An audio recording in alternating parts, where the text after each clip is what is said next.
Dear students, individual electrode potential or individual half cell potential cannot determine easily.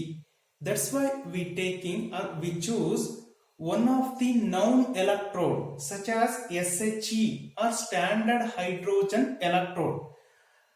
Its potential already we know. Value is 0. The potential value will be 0. We find out the potential of other off cell easily by using SHE or standard hydrogen electrode.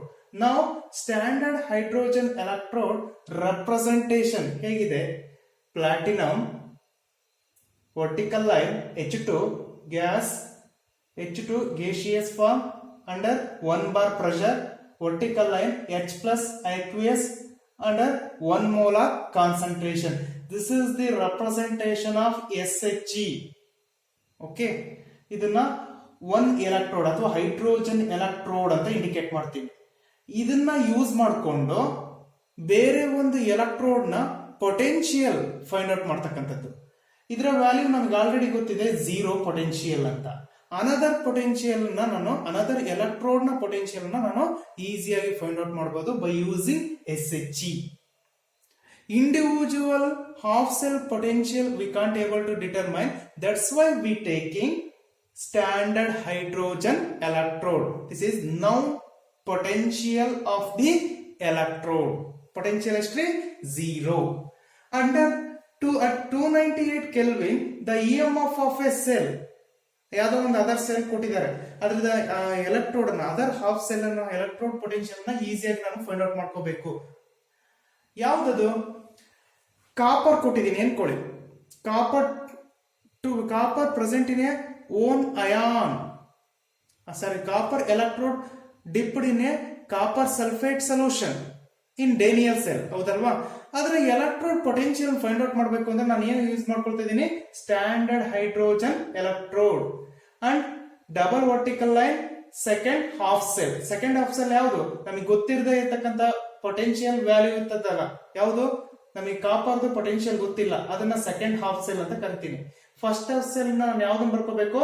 Standard hydrogen electrode. Almost all we consider at anode. Next ಇನ್ನೊಂದನ್ನ cathode ಆಗಿ consider ಮಾಡ್ತೀವಿ. ನಾವು ಯಾವ್ದನ್ನ find out ಮಾಡ್ಬೇಕಲ್ಲ ಅದನ್ನ cathode ಆಗಿ consider ಮಾಡ್ತೀವಿ. But ಎಲ್ಲಾ ಎಲೆಕ್ಟ್ರೋಡ್ಗೂ ಸೇಮ್ ಅಲ್ಲ, ಇದನ್ನ ಚೇಂಜ್ ಮಾಡ್ಕೋಬೇಕಾಗುತ್ತೆ. It's depends upon the oxidation and then reduction potential value of a metal. Okay, here ನನಗೆ ಕಾಪರ್ ಎಲೆಕ್ಟ್ರೋಡ್ ಪೊಟೆನ್ಶಿಯಲ್ ಅಥವಾ ಸೆಲ್ ಪೊಟೆನ್ಶಿಯಲ್ ಗೊತ್ತಿಲ್ಲ, ನಾನು ಫೈಂಡ್ ಔಟ್ ಮಾಡ್ತಾ ಇದ್ದೀನಿ by using hydrogen electrode. Hydrogen electrode ಯಾವ್ದು? Platinum H2 gas 1 bar pressure H plus ಇದೆಯಲ್ಲ, ಇಷ್ಟು ಕೂಡ ಹೈಡ್ರೋಜನ್ ಎಲೆಕ್ಟ್ರೋಡ್. ಇದರ ವೋಲ್ಟ್ ನಮಗೆ ಆಲ್ರೆಡಿ ಗೊತ್ತಿದೆ 0.0 ವೋಲ್ಟ್. ಅದರ್ ಎಲೆಕ್ಟ್ರೋಡ್ ಯಾವುದು? Copper electrode. ಕಾಪರ್ 2 ಪ್ಲಸ್ ಇಂದ ಕಾಪರ್ ಆಗ್ತದೆ. ಈ ಎಲೆಕ್ಟ್ರೋಡ್ ಪೊಟೆನ್ಶಿಯಲ್ ನ ಫೈಂಡ್ ಔಟ್ ಮಾಡ್ಕೋಬೇಕು. Okay, that's why we using this double vertical line between the H plus and then copper 2 plus. Standard electrode potential of this half cell is plus 0.34 volt. ನಾನು hydrogen electrode ನ use ಮಾಡ್ಕೊಂಡು ಇದರ potential ಅನ್ನು find out ಮಾಡಿದೆ. ಇದರ value 0.34 volt. Positive value ಬಂದಿದೆ. Next platinum H2H plus aqueous.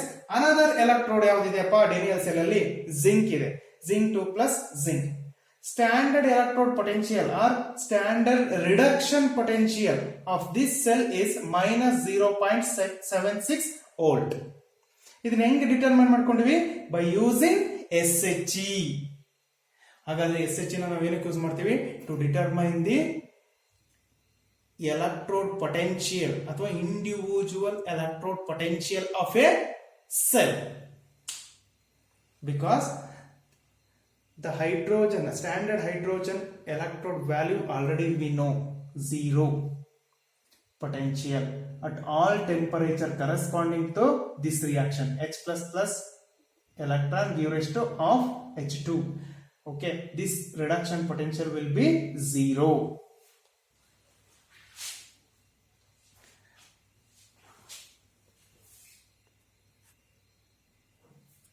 Nernst equation of galvanic cell. Nernst equation ನಾವೇನಕ್ಕೆ ತಗೊಂತೀವಿ? ನಿಮ್ಗೆ already ಹೇಳಿದ್ದೀನಿ, ಸೆಲ್ ಪೊಟೆನ್ಶಿಯಲ್ ರೆಪ್ರೆಸೆಂಟ್ ಮಾಡಬೇಕಾದ್ರೆ ಈ ಕ್ಯಾಥೋಡ್ ಮೈನಸ್ ಈ ಆನೋಡ್ ಅಂತ ಹೇಳ್ತೀವಿ. ಇನ್ ಕೇಸ್ ಡಿಫ್ರೆಂಟ್ ಕಾನ್ಸಂಟ್ರೇಷನ್ ಏನಾದ್ರು ಕೊಟ್ಟಿದ್ರು ಅಂದ್ರೆ, ಕ್ಯಾಥೋಡ್ ಮತ್ತೆ ಆನೋಡ್ ಡಿಫ್ರೆಂಟ್ ಕಾನ್ಸಂಟ್ರೇಷನ್ ಇತ್ತು ಅಂದ್ರೆ ನರ್ಸ್ಟ್ ಈಕ್ವೇಶನ್ ಅನ್ನು ನಾವು ತಗೋತೀವಿ. ಡಿಫ್ರೆಂಟ್ ಕಾನ್ಸಂಟ್ರೇಷನ್ ಏನಾದ್ರು ಕೊಟ್ಟಿಲ್ಲ, ಸೇಮ್ ಕಾನ್ಸಂಟ್ರೇಷನ್ ಕೊಟ್ಟಿದ್ರು ಅಂದ್ರೆ ಡೈರೆಕ್ಟ್ ಆಗಿ ನಾವು ಫಾರ್ಮುಲಾ ಅಪ್ಲೈ ಮಾಡ್ತೀವಿ. ಈ ಸೆಲ್ ಈಕ್ವಲ್ ಟು ಈ ಕ್ಯಾಥೋಡ್ ಮೈನಸ್ ಈ ಆನೋಡ್ ಅಂತ. ಈ ಸೆಲ್ ಈಕ್ವಲ್ ಟು ಈ ಕ್ಯಾಥೋಡ್ ಮೈನಸ್ ಈ ಆನೋಡ್ ಅಂತ ನಾವು ಡೈರೆಕ್ಟ್ ಆಗಿ ಬರೀತೀವಿ ಸೇಮ್ ಕಾನ್ಸಂಟ್ರೇಷನ್ ಇದ್ದಾಗ. ಅಥವಾ almost all species involved in the cell is unity, we indicate this. If different concentration ಕೊಟ್ಟಿದ್ದಾರೆ ಅನ್ಕೊಳ್ಳಿ, ಆಗ ಮಾತ್ರ ನಾವು ನರ್ಸ್ಟ್ ಈಕ್ವೇಶನ್ ಅನ್ನು ತಗೊಳ್ತೀವಿ. Nernst equation is used for the determination of each cell for different concentration of a half cells. Okay, E cell equal to E naught cell minus RT divided by NF ln zinc 2 plus divided by copper 2 plus. ನಾನು ಇಲ್ಲಿ galvanic cell ಗೆ represent ಮಾಡ್ತಕ್ಕಂಥದ್ದು best example ಯಾವ್ದ್ರಿ? Daniell cell. Daniell cell ಅಲ್ಲಿ ಯಾವ element ರೀ? Zinc 2 plus and then copper 2 plus.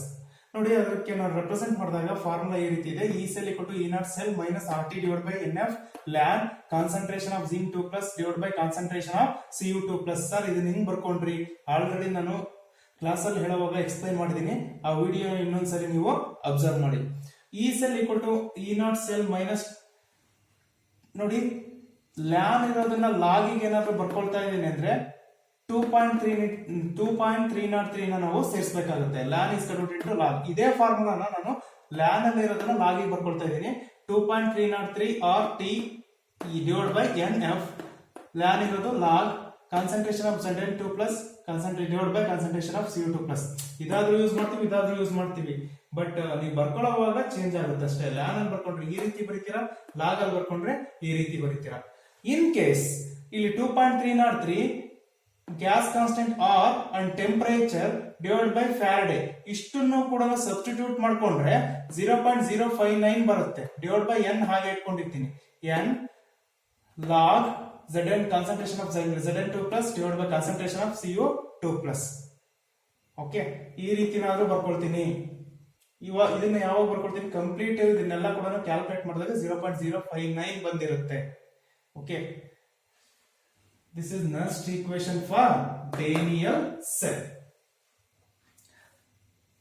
Next, generally E cell is equal to E naught cell minus 0.059 divided by n log of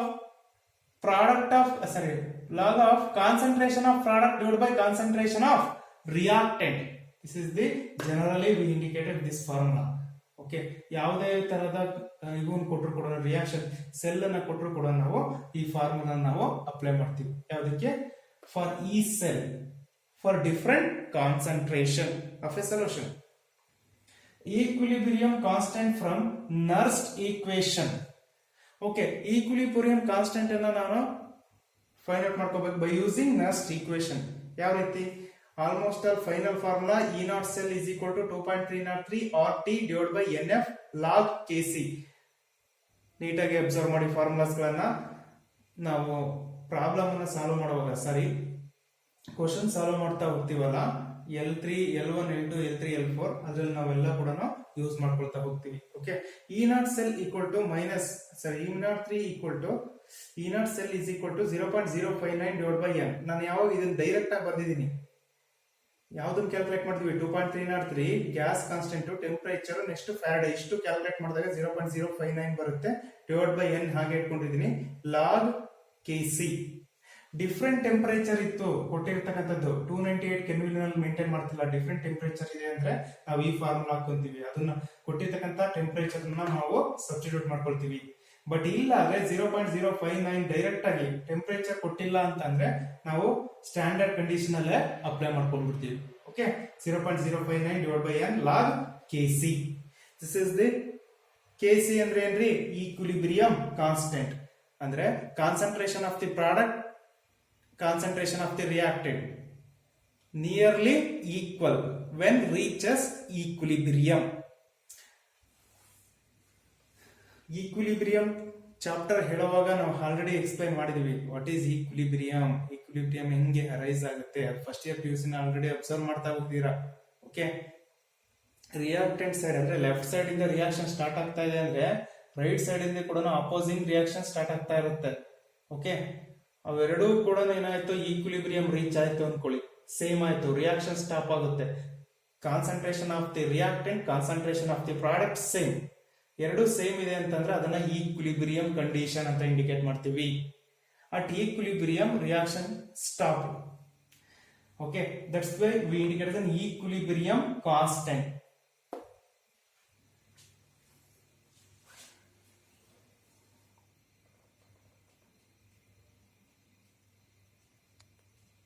ಹಾಗೆ ಇವನ್ನೆಲ್ಲ ಕೂಡ note down ಮಾಡ್ಕೋಬೇಕು.